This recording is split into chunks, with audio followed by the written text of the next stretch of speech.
Unemployment or underemployment can be detrimental to a person's emotional and physical health, and many people are defined by their work. So when they're suddenly not working, it can cause stress levels to just skyrocket, and it also can cause depression and low self-esteem, which all most certainly impact all of our relationships. And so how do you save your sanity and your relationship? Well, these ladies have the answer. I want to welcome Loiselle. Welcome to the show. Great to have you. Thanks. It's great to be here. And you actually are the founder of the New Mexico Relationship Center. That's right. So you know how to speak about this topic, and we're looking forward to some answers. And we also are very happy to have Leslie Carleton, relationship coach at the New Mexico Relationship Center. Great to have you as well, Leslie. Thanks. Great to be here. This is a topic, especially now with all the talk in our economy and everything that's going on, this is a talk that partners need to have.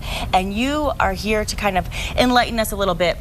This is what I want to talk about. From a mental health and well-being viewpoint, this is what we need to know, okay? Unemployment is right up there right now with divorce and death. It's a very, very tough topic to talk about, but it's a reality, and so it requires a lot of coping skills. Yep. So Anna, can you enlighten us a little bit? Give us about the top 3 coping skills we need to start working through in order to, to deal with our relationships when we find ourselves unemployed, and whether either one or the other in a partnership. Right. The first thing is that you want to just grieve the fact that you have lost your job, or whether it's because of unemployment, or because unemployment, or because you've been fired, or because you've been laid off, or it could be by choice too, but you want to grieve that. You want to it's okay to be anxious about it. It's okay to be angry about it, for sure. So that's the first step you want to do.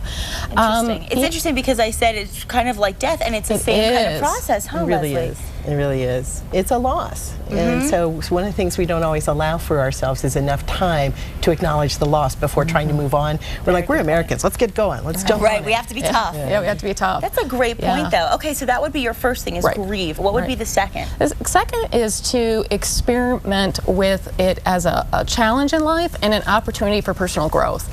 Okay, I like that. Yeah, it's important that, the way you relate to it is really important. If you see it as something that's really negative, then it's going to be harder to go forward and do the things that you need to do. It's kind of like a mindset, right? You kind of have to switch your mind into a different way of thinking. Absolutely, absolutely. Yeah. There's a lot of correlation between depression and unemployment, and actually hospital admission mental health. Really? Yes, Wow, yes. So you really got to be, you got to be careful. So disappointing, but it's the fact. Yeah. So, and then the third one is get the support that you need.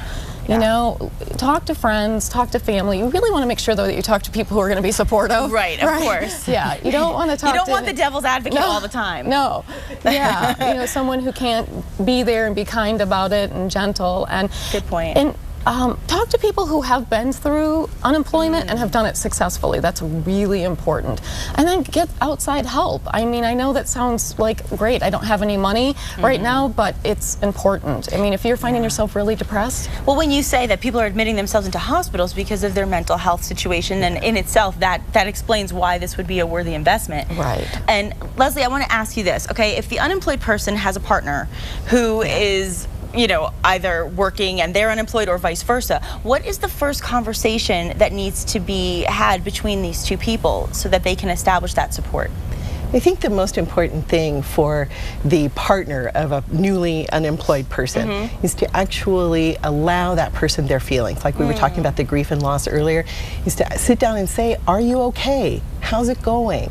Right. And when if as partner, maybe you hear some self-beating up, you get that big stick out and start saying, well, it must have been me, I must have done something wrong. Right. Just to really let them know that it's not personal. It almost never is. A company's downsizing because they need to save money. They close an office off. It wasn't because you were anything bad, honey. It's not personal. You just need that comforting. Just really support, and like the second and third conversations might be, what do we do about budget and all that? But the first one is to really, really connect with your partner again and know that they're going through something really, really hard. That's great advice. And, you know, I think a lot of times when we look at the relationships between different genders, of course, you know, you have the male point of view often looking right away for a fix and a solution, and a woman just sometimes just needs to vent and get that support. So I think that's a really worthy piece of advice, especially for men who might think, let's get a solution right away. But not necessarily, not right away. Maybe in step 2 or 3. Now, the lifestyle adjustment can obviously be very tough on both partners. It's not just one or the other. And the biggest adjustment obviously is going to be less money, less income for the family. So what do you tell the one-income families? Well, the obvious things, you know, right? Let's get a budget. If you need to downsize housing, you know, do that. You want to start getting into strategies and actions. That's really important. So once you've grieved and are in that kind of anger process, the next thing is to go, okay, what's the best possible outcome? And you want to shift to action. So, but you want to make sure that you're managing your money. I mean, that's really important, because that's going to add a lot more stress if you don't, right? And it's the most obvious loss in the short and long term. So now if unemployment becomes long term, then, you know, let's say 6 months or longer, then what's going to happen? Are there some strategies that a couple needs to consider in order to maybe alleviate some of the stress on the entire household? I mean, I would imagine that includes kids too. Yeah, that might be when you really do want to have a family meeting, if there are kids old enough to be involved in it. About, you know, so now this is no longer a temporary transitional experience. This is maybe going to take a little bit longer. And we may have to take a harder look at lifestyle changes. That maybe it's a 2-car family, and now you may have to look at, you know, getting rid of 1 car payment or selling the car. Maybe you look at what other things in the family we're willing to let go of in order to keep the, it starts to be a long-term prioritization and really looking at deeper strategies for financial management. It makes a lot of sense. It makes a lot of sense, and this is obviously a really good starting point. So let's talk a little bit really quickly about the services you offer and how people can reach you. Sure.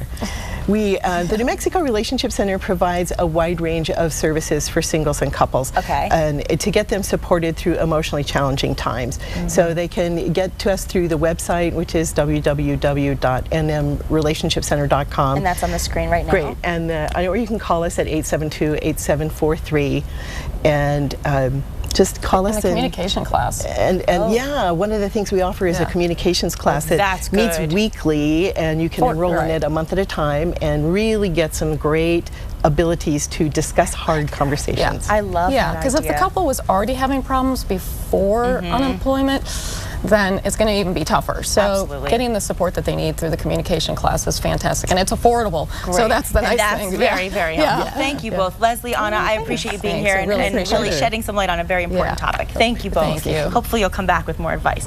And coming up, we're going to tell you about an organization that empowers young ladies. That's a good one.